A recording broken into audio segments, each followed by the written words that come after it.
Welcome back. నగరంలోని విగ్రహాలను ఈ రోజు హుస్సేన్ సాగర్ వైపు తరలిరానున్న నిమజ్జనం కోసం ఇక ట్యాంక్ బండ్ వద్ద తాజా పరిస్థితిని అందించడానికి మా ప్రతినిధి రాజేష్, అలాగే చార్మినార్ వద్ద తాజా పరిస్థితిని అందించడానికి రాధాకృష్ణ లైవ్ లో సిద్ధంగా ఉన్నారు. ముందుగా ట్యాంక్ బండ్ వద్ద పరిస్థితిని మా ప్రతినిధి రాజేష్ లైవ్ లో అందిస్తారు. Over to Rajesh. గణేష్ నిమజ్జనానికి ట్యాంక్ బండ్ అంతా కూడా ముస్తాబైంది. మనం చూడొచ్చు మొదటి ఇప్పుడిప్పుడే గణేష్ నిమజ్జనానికి ఇప్పుడిప్పుడే గణేష్ అన్ని కూడా ఇక్కడికి భక్తులు తరలించడం జరుగుతుంది. మనం చూసినది అధికారులు కూడా అన్ని ఏర్పాట్లు చేశారు. మొత్తానికి ట్యాంక్ బండ్ చుట్టుముట్టు మొత్తము 26 క్రేన్లను ఏర్పాటు చేశారు. ఎక్కడికక్కడ ఎలాంటి ఇబ్బందులు లేకుండా, భక్తులకు ఎలాంటి ఇబ్బందులు లేకుండా అధికారులు అన్ని కూడా ఏర్పాట్లు చేయడం జరిగింది. మనం చూసినట్టయితే ఇప్పుడిప్పుడే గణేష్ అన్ని కూడా ఇటు ట్యాంక్ బండ్ కు నకిలీ చోటు ప్రాంతంలో ఉన్న క్రేన్లన్నీ కూడా ఏర్పాట్లు చేశారు. ఏ క్రేన్ నెంబర్స్ కి ఈ యొక్క నెంబర్స్ కి ఇచ్చి గణేష్ నిమజ్జనానికి ఏ నెంబర్ ఇచ్చా మండపాలకు ఆ నెంబర్ కేటాయించారు. ఆ తర్వాత అదే నెంబర్ దగ్గరకు వచ్చేసి ఈ యొక్క గణేష్ నిమజ్జనం చేయడం జరుగుతుంది. మొత్తాన్ని చూసినట్టయితే ఇప్పుడిప్పుడే గణేష్ అన్ని కూడా ఇక్కడ చేరుకోవడం జరుగుతుంది. అంటే మొత్తం అంటే తెలంగాణ మార్చి ఉన్న నేపథ్యంలోనే అంటే ముందుగానే గణేష్ నిమజ్జనం అర్ధరాత్రి 11 గంటలకల్లా గణేష్ నిమజ్జనం పూర్తి అవ్వాలని చెప్పేసి అధికారులు చెప్పడంతో వీళ్ళంతా కూడా నిన్న అర్ధరాత్రి నుంచే గణేష్ అన్ని కూడా మండపాల నుంచి తీసుకొచ్చి ఊరేగించుకుంటూ ట్యాంక్ బండ్కు చేరుకోవడం జరుగుతుంది. మనం చూసినట్టయితే ఈ యొక్క గణేష్ అన్ని కూడా నగర శివారు ప్రాంతాల నుంచి కావచ్చు, ఇటు హైదరాబాద్ చుట్టూ ప్రాంతాలు కూడా అన్ని కూడా ఇక్కడికి రావడం జరుగుతుంది. వీళ్ళంతా కూడా అర్ధరాత్రి 11 నుంచి 12 గంటల సమయంలోనే గణేష్ నిమజ్జనానికి బయలుదేరామని కూడా చెప్తున్నారు. మొత్తం చూస్తే అధికారులు అన్ని ఏర్పాట్లు కూడా చేశారు. అయితే పోలీసులు ఒక విషయం చెప్తారు, ఎవరు కూడా వాహనాలు తీసుకొని మీ యొక్క వాహనాలు తీసుకొని ట్యాంక్ బండ్ పైకి రావకండి. ప్రభుత్వం కేటాయించిన బస్సులో ఏదైతే బస్సులు ఉన్నాయో ఆ బస్సులో మీరు ఇక్కడికి వచ్చి గణేష్ నిమజ్జనాన్ని తిలకించండి అని కూడా చెప్తున్నారు. మనం చూసినట్లయితే గణేష్ అన్ని కూడా ఇక్కడికి చేరుకోవడం జరుగుతుంది. ఇప్పుడిప్పుడే అధికారులు అన్ని కూడా ఏర్పాట్లు కూడా చేశారు.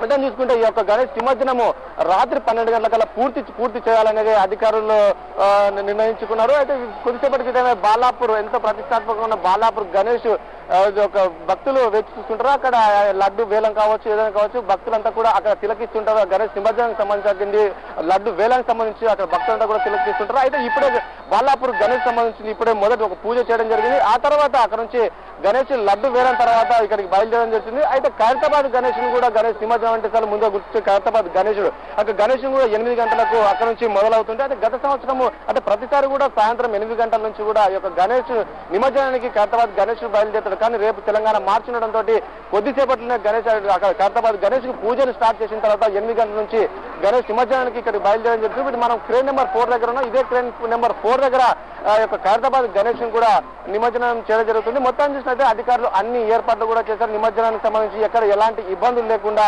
అన్ని ఏర్పాట్లు కూడా చేశారు. ఇప్పుడిప్పుడే ఒక గణేష్ అన్ని కూడా ట్యాంక్ బండ్కు చేరుకుంటున్నాయి. బోనా. థాంక్యూ రాజేష్. ఇక ఇటు చార్మినార్లోని గణేష్ విగ్రహాలు నిమజ్జనానికి తరలేందుకు సిద్ధమవుతున్నాయి. అక్కడ పరిస్థితిని మా ప్రతినిధి రాధాకృష్ణ లైవ్ లో అందిస్తారు. Radhakrishna, over to you.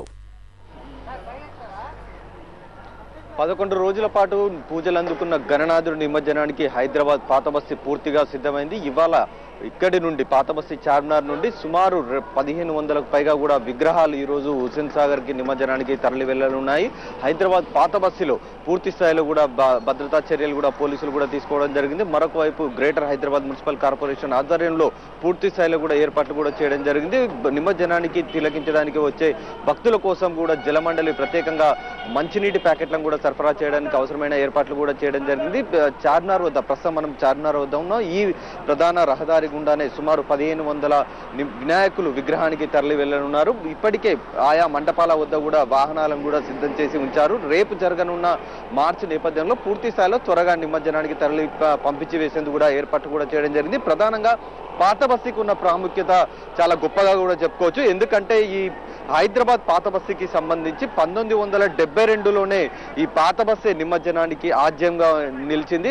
Lal దర్వాజాకు సంబంధించిన శ్రీ వెంకటేశ్వర స్వామి టెంపుల్ నుండే ఈ నిమజ్జన యాత్ర అనేది మొదలైంది. ఆ తర్వాత 1979లో భాగ్యనగర గణేష్ ఉత్సవ సమితి ఏర్పాటు కావడం జరిగింది. ఇదంతా పూర్తిగా కూడా పాత బస్తీ లాల్ దర్వాజా సెంటర్ నుండే ఇదంతా కూడా ఏర్పాటు కావడం జరిగింది. కాబట్టి పాత బస్తీకే పూర్తి స్థాయిలో కూడా నిమజ్జనానికి సంబంధించిన ప్రాముఖ్యత కూడా ఏర్పడింది. ఇక హైదరాబాద్ భాగ్యనగరానికే ఈ వినాయక నిమజ్జనం అనేది చాలా హైలైట్ గా ఉంటుంది. సుమారు 11 రోజుల పాటు నిమజ్జనం తర్వాత పూర్తి స్థాయిలో కూడా నిమజ్జనానికి ఏర్పాటు కూడా చేయబడుతుంది. మరోవైపు ఈ రోజు ఇక్కడ దక్షిణ మండల ప్రాంతం నుండి వెళ్లే వినాయక నిమజ్జనం కోసం కూడా పూర్తి స్థాయిలో పోలీసులు భారీ బందోబస్తును కూడా ఏర్పాటు కూడా చేయడం జరిగింది. 3 ఎస్పీల ఆధ్వర్యంలో ఈ బందోబస్తును కూడా ఏర్పాటు చేస్తున్నారు. అలాగే అవసరమైతే వినియోగించడానికి కేంద్ర పారామిలిటరీ బలగాలను కూడా మోహరించడం జరిగింది.